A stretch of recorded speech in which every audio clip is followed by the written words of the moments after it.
Jujutsu Kaisen completely falls apart after the phenomenal Shibuya arc.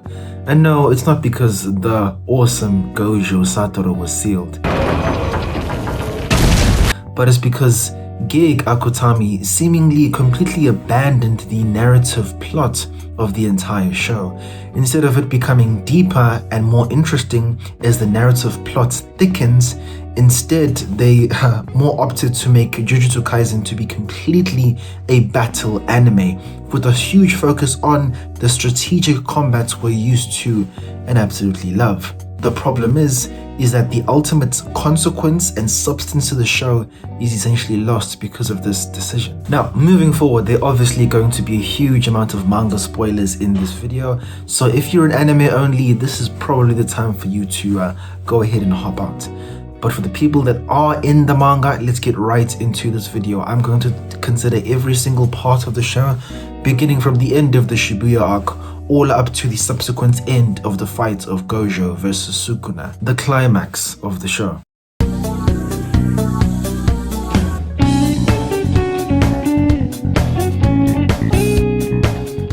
Okay, first things first, let me just say my thoughts on the show.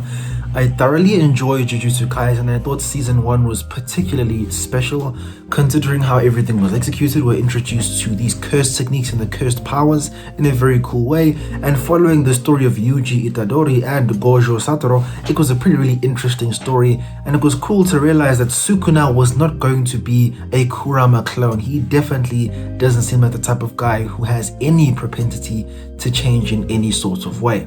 And personally, I was cool with that. And after I finished reading the end of the great Shibuya arc, I was expecting more greatness to come. Now, after the end of the Shibuya arc, of course, the next, substantial arc is Yuji's capture and then the Culling games. Now, the issue with this is that, I don't know, but for some reason, Gig doesn't really seem to prioritize character investments following the actual plight of the main character and anything that has to involve the narrative world of Jujutsu Kaisen. The choices that were taken, for example, the Culling games, it's clear that this was just an excuse to keep the characters we actually like in perpetual combat. Give them a reason to fight, set up that King Jaku has created the Culling games to continuously collect cursed chakra, cursed energy, cursed whatever, and then keep these characters in combats to keep it exciting. Give the people what they want. They want to see action, they want to see people throwing hands. That's all the people want to see. The problem comes in this point. What's the point of all this great combat when there's little to no emotional investment or character development? From the end of the Shibuya arc up to the arc we're on right now, other than combat prowess, there's been pretty much zero character development for any of these guys. They remain the same throughout this entire series. It's clear that the goal of Jujutsu Kaisen is this strategic spectacle. Very cool and interesting combat, but unfortunately, the thing that's hollow, the thing that was sorely lacking, is the substance to all of this. I'll give you a few examples. Let's consider the great big 3 families in Jujutsu Kaisen. The Zenin, the Gojo family, and I'm not sure what the other family is because they spent absolutely no time developing or even spending any remotely any interest in that other family. The Zenin clan, which were introduced after the Shibuya arc, we find out that the Zenin clan actually has a number of very good and strong combatants in their ranks, from Naoya and a couple of other great special grade sorcerers. Now, what happens after this, as we all know, is that Megumi Fushiguro gets chosen as the new head of the Zenin clan. And of course, there's been one person who's been waiting in the cut, who's been waiting to take his chance and go and take that role.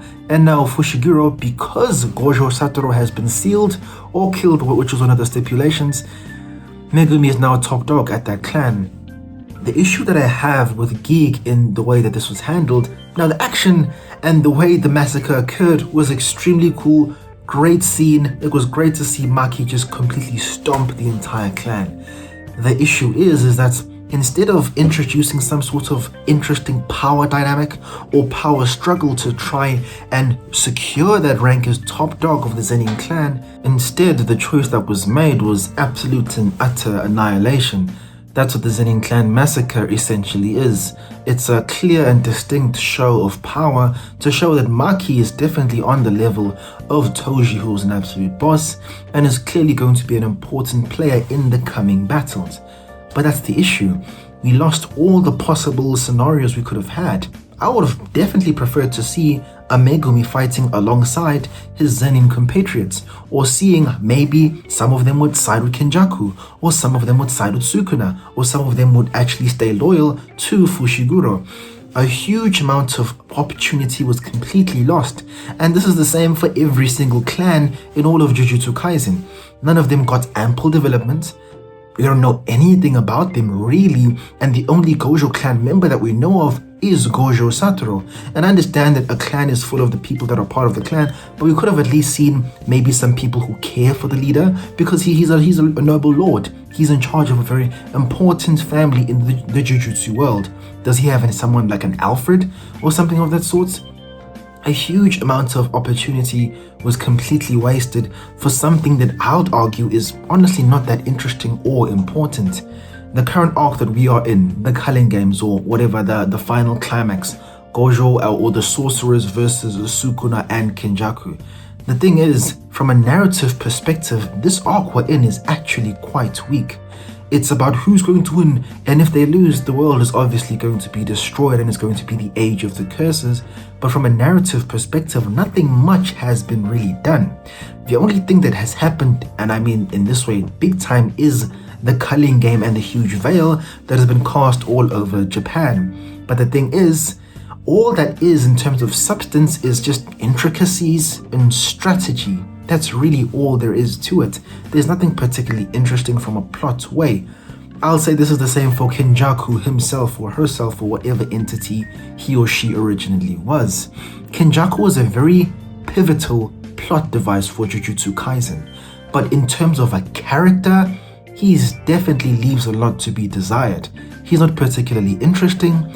He does a lot of things to move the plot along, and he is subsequently the main villain of this entire story, but in terms of being a character, he isn't that great.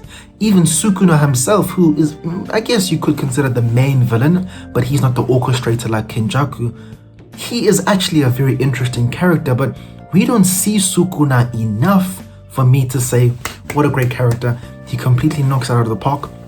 Now, the scenes where he is there, he definitely kills it, but in terms of a main villain, his presence isn't there enough in the entire show for me to say, yo, no, absolutely killed it, I love it, Sukuna be killing it, he's top dog. That's the subsequent issue I have with the Jujutsu Kaisen, with all the arcs after the Shibuya arc.